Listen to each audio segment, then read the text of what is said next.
नमस्कार दोस्तों, स्वागत है आप सभी का साइंस जर्नी में।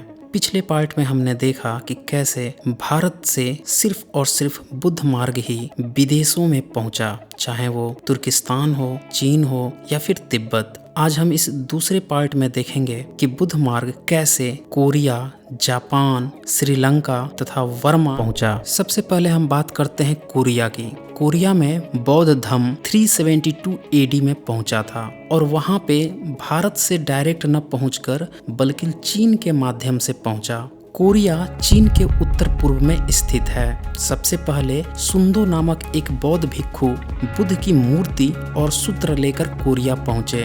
बाद में 384 एडी में बौद्ध आचार्य मल्लानंद कोरिया गए। कोरिया के प्योंगयांग नगर में एक भारतीय बौद्ध भिक्षु ने 404 एडी में 2 मठों का निर्माण कराया था। इसके बाद अनेक बौद्ध विद्वान कोरिया गए। कोरिया से भी अनेक यात्री ज्ञान की खोज में भारत आए। इत्सिंग ने 7th सेंचुरी में अपने नोट्स में लिखा कि उससे पहले 56 यात्री भारत में ऑलरेडी आकर और पढ़ाई करके जा चुके थे। बड़ी संख्या में बौद्ध ग्रंथों का कोरियाई भाषा में अनुवाद किए गए। 8वीं सदी में कोरियाई यात्री हाइचो बौद्ध संस्कृति को जानने के लिए भारत की यात्रा की। वे पूर्वी भारत में 724 एडी में पहुंचे थे। उन्होंने सारनाथ, राजगीर, कुशीनगर और बोध गया के प्रसिद्ध स्तूपों को देखा और बताया कि ये सभी के सभी मगध राज्य में हैं, क्योंकि उस समय मगध राज्य काफी बड़ा हुआ करता था।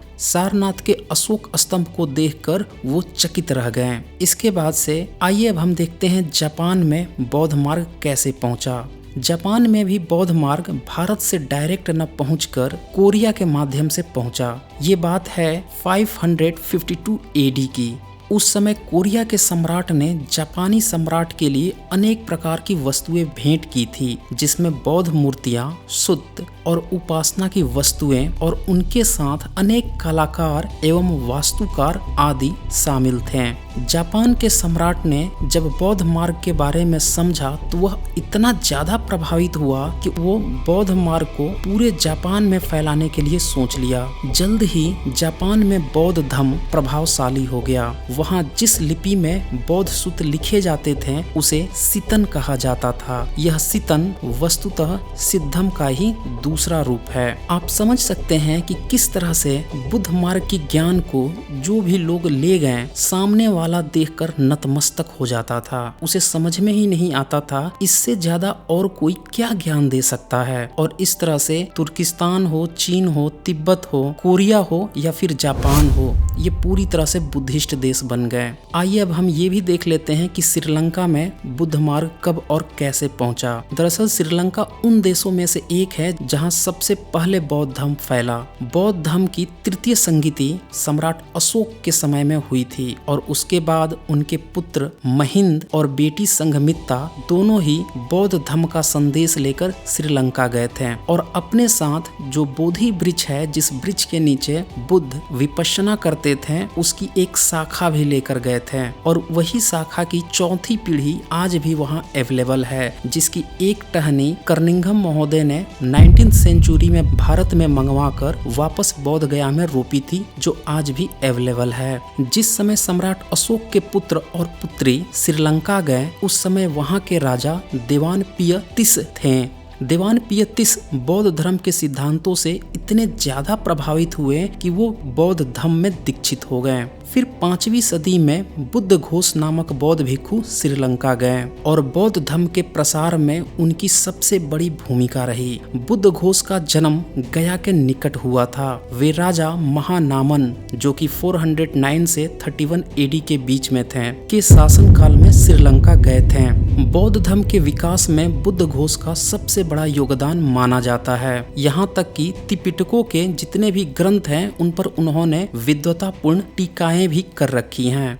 बौद्ध धर्म के साथ साथ बौद्ध कला भी श्रीलंका पहुंची। श्रीलंका की चित्रकला का सबसे सुंदर नमूना सिगिरिया गुफा विहार में मिलता है। ये वही सिगिरिया है जिसके बारे में भारत में भ्रामक तौर पर यह प्रचार फैलाया गया कि ये रावण का महल था, जिसकी फैक्ट चेकिंग मैंने वीडियो 73 में ऑलरेडी कर रखी है। वहां से आप इसे दोबारा देख सकते हैं।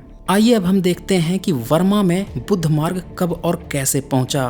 वर्मा यानी कि म्यांमार भारत की पूर्वी सीमा से सटा हुआ देश है, जहां आज की डेट में बौद्ध धर्म की ही प्रधानता है। वर्मा में बौद्ध धर्म के प्रवेश 3री सदी ईसा पूर्व में मौर्य सम्राट अशोक के समय में ही हो गया था।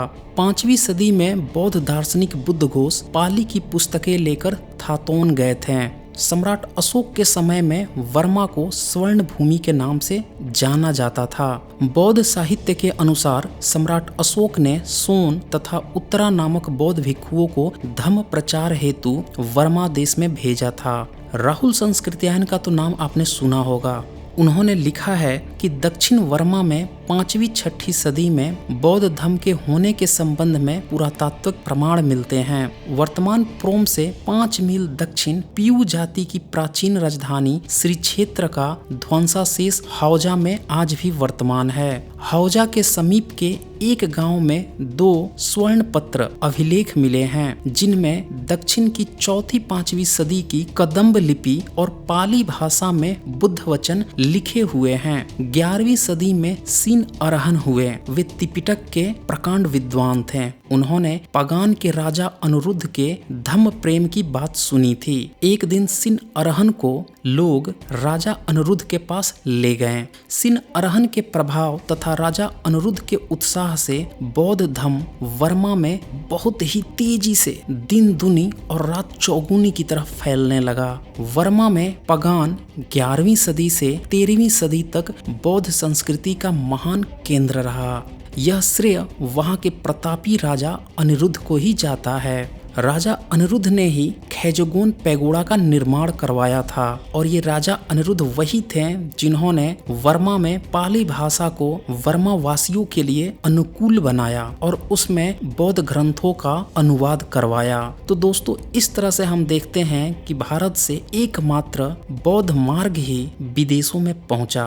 आखिर कुछ तो इसमें बात थी कि जिस देश में भी गया वहां के लोगों ने इसको स्वीकार कर लिया। न सिर्फ स्वीकार किया बल्कि उनमें होड़ लगी थी, वहां के राजाओं में होड़ लगी थी कि हम अपने देश में सबको बुद्धिस्ट बना दें। जरा सोचिए, आखिर ऐसी क्या बात थी कि पूरी दुनिया के सम्राट बौद्ध धर्म से आकर्षित हो गए थे, जबकि बाकी दुनिया के अन्य धर्म, मजहब, पंथ संप्रदायों को खून की नदियां बहानी पड़ी, लालच देना पड़ा, तलवार की नोक पर उनसे धर्म परिवर्तन करवाया गया। तो दोस्तों, हम सभी के लिए एक बार पुनः पुनर्विचार की जरूरत है कि भारत की धरती से जन्मा हुआ बुद्ध धर्म में आखिर ऐसी क्या खास बात थी कि ये पूरी दुनिया में पहुंचा। दोस्तों, कमेंट करके आप जरूर इसका उत्तर देने का प्रयास करें। तो जल्द ही मिलते हैं एक नए वीडियो के साथ। आज बस इतना ही।